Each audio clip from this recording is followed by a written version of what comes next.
En 2019, Abraham Reinhard, un joueur de football américain, décède suite à une hydratation excessive.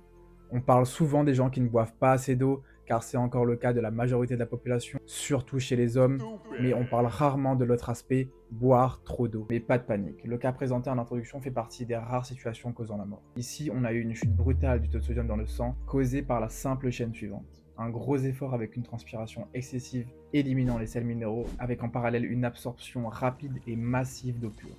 Cette absorption a dilué le peu de sodium restant dans son sang, causant des spasmes, convulsions, un œdème cérébral et malheureusement son décès. Et c'est un phénomène qu'on appelle l'hyponatrémie. Et j'ai remarqué récemment que l'interaction qu'a notre corps avec l'eau n'est pas forcément évidente pour tout le monde. On peut prendre en exemple une situation paradoxale. Si tu fais de la rétention d'eau, il faut justement boire plus d'eau pour l'éliminer.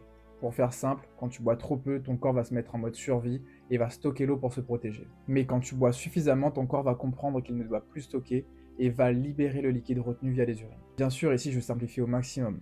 On a d'autres phénomènes, dont des phénomènes hormonaux comme la réduction de l'ADH qui vont intervenir dans ce processus. Mais pour revenir au sujet principal, l'idéal est de boire suffisamment, ce qui sera déjà une grande victoire pour la majorité d'entre nous. Mais si tu te lances dans une épreuve super intense comme un ultra trail, il est impératif de se renseigner sur les boissons riches en électrolytes et d'établir un plan clair sur sa prise de sodium autour et pendant l'épreuve pour éviter les premiers signes négatifs comme les problèmes de contraction musculaire, étourdissement, vomissement et éviter les complications.